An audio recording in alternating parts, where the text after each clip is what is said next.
Hey, amazing people. It's me, Traysi Lene, throwing my hat in the influencer over 55, give you some of my wisdom I've lived words.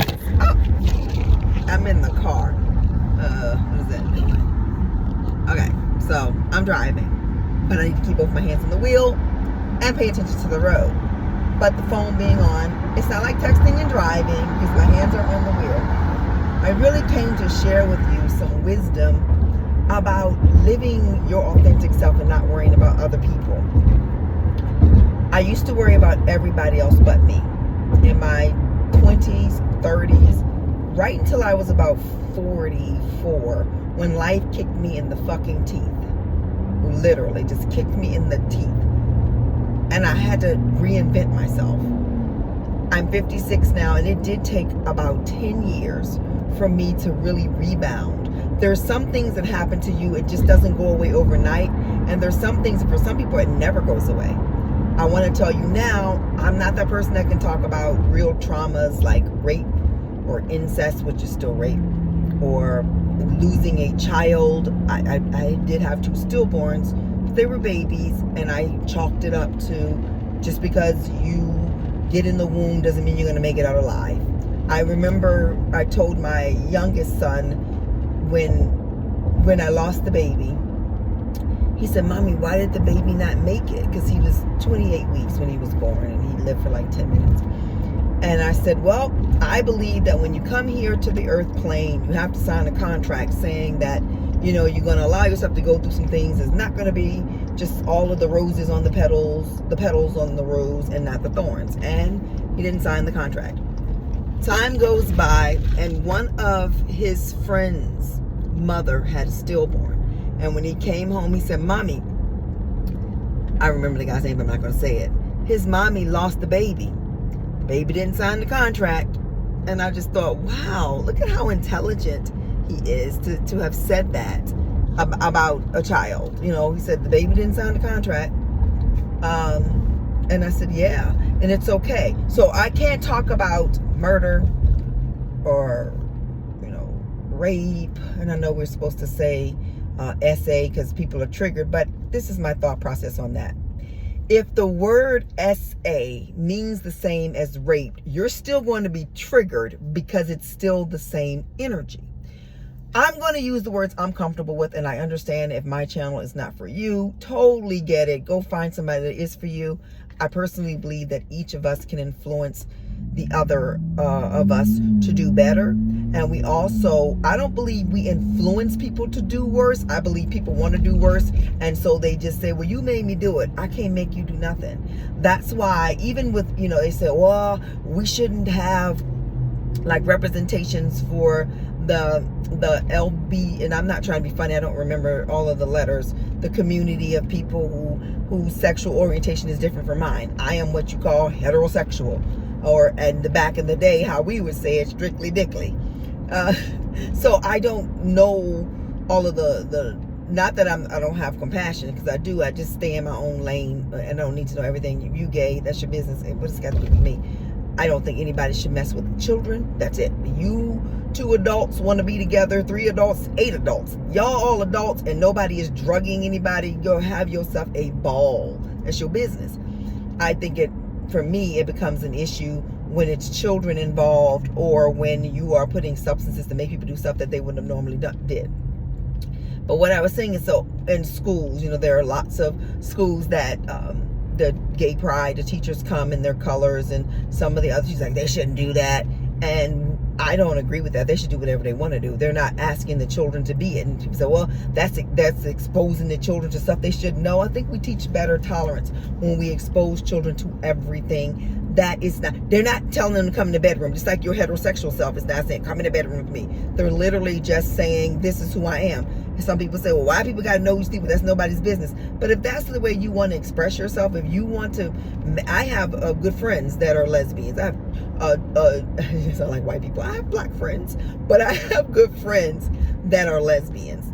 I love them to pieces. They're wonderful people. I don't care what they do in their bedroom, and they don't care what I do in mine. We're friends, period. where I think people go, well, I don't want my children to be exposed to that and think it's okay. Well, if your child is gay, your child is gay. I personally don't think being around gay is going to rub off on you any more than when my sister was in Greece when she was young, and this Grecian, I don't know what they call themselves, Grecian woman came up to her and was rubbing her skin like this and looking at her finger like black could rub off. Bitch, bye. So I don't think that you're going to be gay because you are around gay people. And then there are people who say, well, God is against it. Well, if God is against it, then God will deal with it. I don't think you need to deal with it, personally. And now, then there are people who say, well, no, because if you're gay, then you're going to molest children. And that's just not true. I don't know the statistics, whether or not more so-called heterosexual people rape children, because that word molest makes it seem all nice and cozy when actually, okay, guys, I'm going to stop that right now because I just had a memory and I want to share it with you because I want to big my mama up. When my parents, I'm back in Richmond now, and I'm driving on the side of town that I grew up on, and I'm passing this gas station. Okay, I was in college, my sister was at private school, my parents had divorced, and my father had decided that he didn't want to be a good father anymore. He was an amazing father until one day he said, I don't want to be this anymore. Rosa left me, fuck all y'all, fuck y'all bitches. And he left us alone. He called me when I was in DC, I was at Howard, and told me that I had to give him his car back because I was getting a lot of tickets on the car and that he wasn't going to be paying for me to get all those tickets. But that's not why. His little raggedy ass girlfriend needed a car and he wanted to give him to her. So anyway, I came back to Richmond to give him the car, and I went to the side of town. It was really bad, Jeff Davis Highway, left the car at a 7-Eleven running with the windows down. It was a Chrysler E-Class.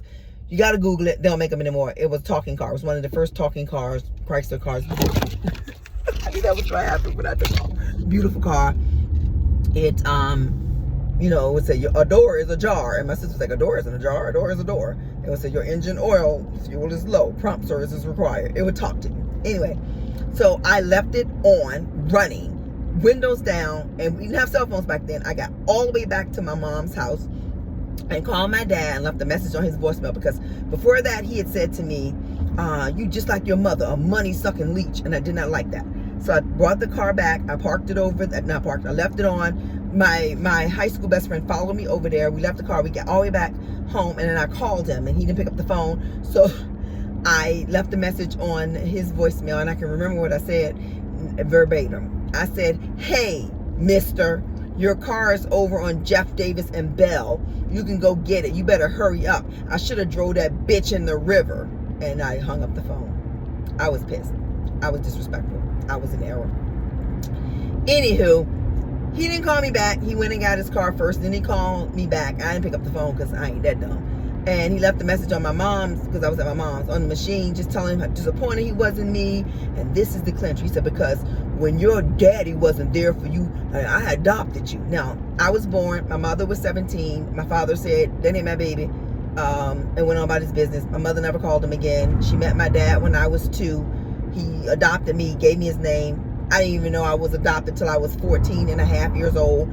And somebody that knew my mama and daddy prior to anything, her mama told her, because her mama is a nosy little bitch, and told her that I was not my dad's daughter. And so she came and said, oh, I didn't know you was adopted. Bitch, how would you know? I didn't know. Now, I didn't use bitch at the time like I do now, but I did say, what are you talking about? I'm not adopted. She said, my mama told me these ain't your parents. That's what she said to me. My mama told me these ain't your parents. I lost it, as we say now, and I'm crying. I call my mom at work, which is interesting that my dad was over in the next room because he worked a night shift, so he was asleep. But I called my mama at work and I said, Mama, I'm not sure. And she said, you are, man, I'll be right home. She left work, she came home, and she didn't know how to handle the situation, so she took me to the grocery store. She said, we went to the grocery store. My mom's not a big grocery person, but went to the grocery store. And we got to the grocery store. She says, I am your biological mother, but Sammy is not your biological dad. I got pregnant with you very young, and your father was very young, and he did not want you. I said, where is he now? She said, I don't know. He didn't want you.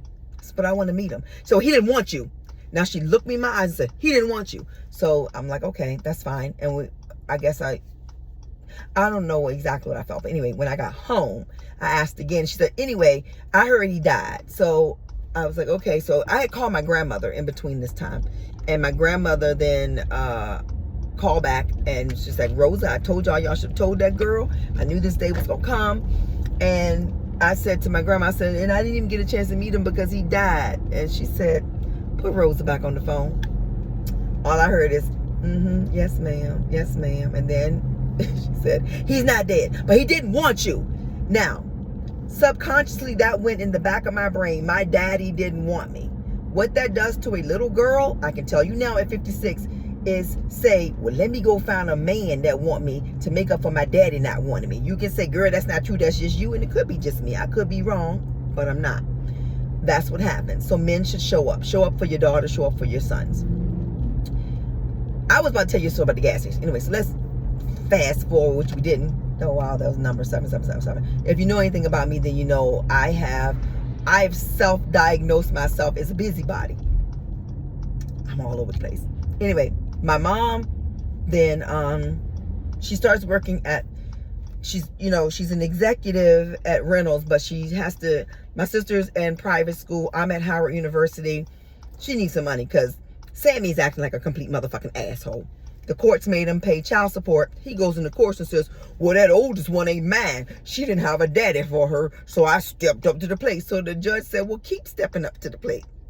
And made him pay for the rest of that school year, but not the next year. So I ended up leaving Howard. Anyway, my sister's in private school. My mom is working full-time, and she gets a part-time job at the gas station. Somebody robs the gas station and puts a gun in my mother's face for the money. Now, I know that what I'm about to tell you, you're going to say, well, that ain't mean you had to do that. I'm trying to show you how this was already in me. So I did it because it was already in me. My mother didn't want to tell me, but my cousin told me. And then I asked my mom. My mom told me the whole story about the robbery. My mother being robbed at gunpoint with a gun in her face. I said, Mom, quit that job right now. She said, well, I did. But I got to figure out how to keep y'all in school. I said, well, I'm leaving right now. I'm leaving Howard. I'll figure it out. My dad had left a lot of his equipment. He was a photographer on the side, but he's really good, and he had all the equipment and stuff at the house. I went to VCU. If you know from Virginia, you don't know.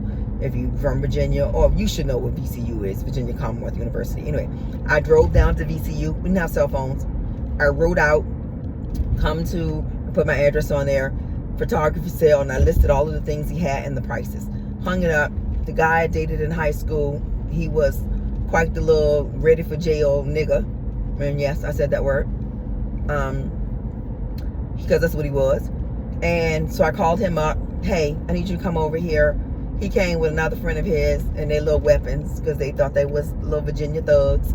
And so when people came, because I wanted people to actually give me the money and not try to rob me, they came over, they bought stuff. I sold all his stuff, all of it.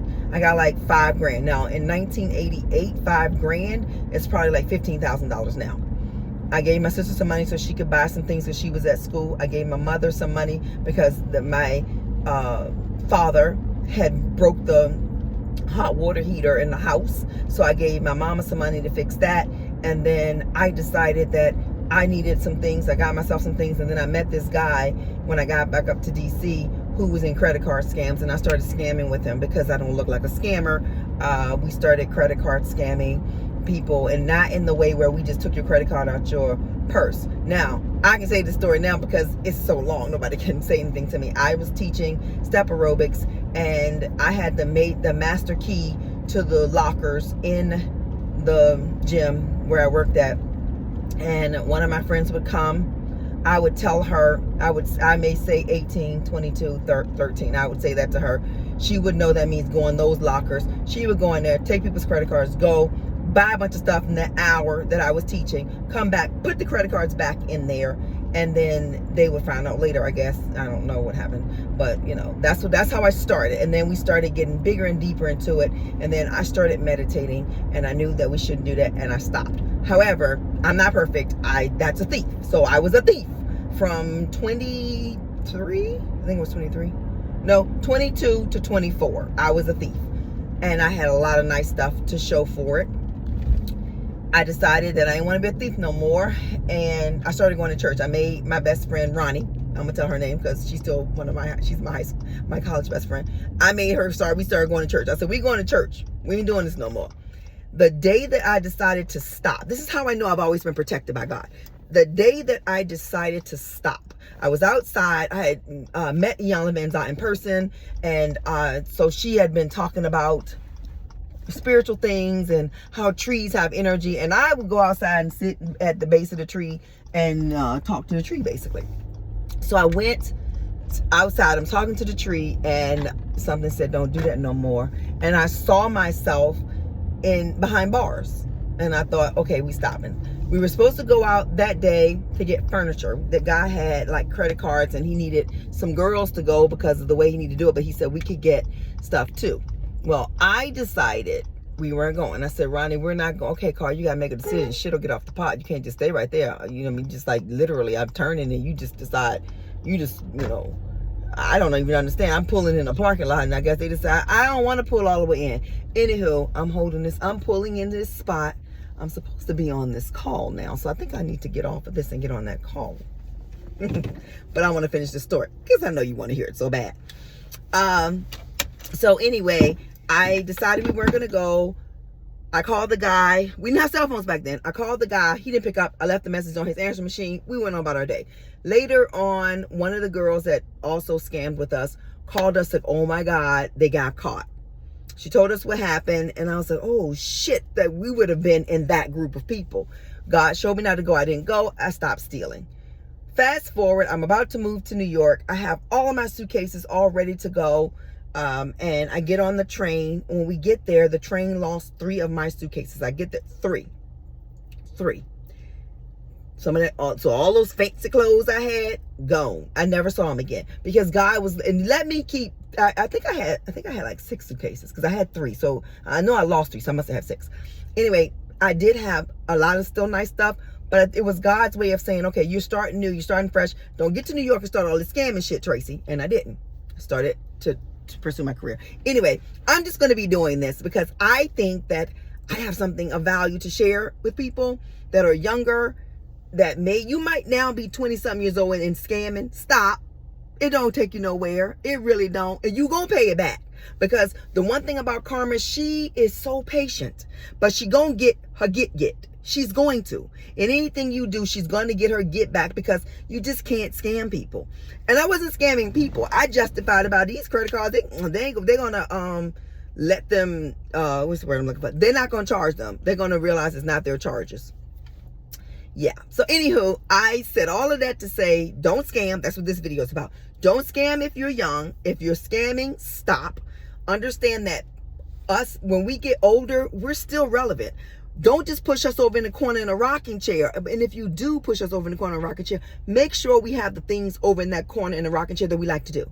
I like to sew. I like to make jewelry. I like to, did I show y'all this cup, this wine glass I made a while ago? And yes, you can drink out of it. It's epoxy over it. And then I drop the ink and swirl it. And I had done like 15 of them for a wedding party, and her colors were green and like a burgundy, and this one was more like a green and a pink when I started it, so I kept this one and made her some more. But that's my signature right there. Anywho, so I like doing things like that and making jewelry and making, I think you saw the air freshener. This one, you can see it.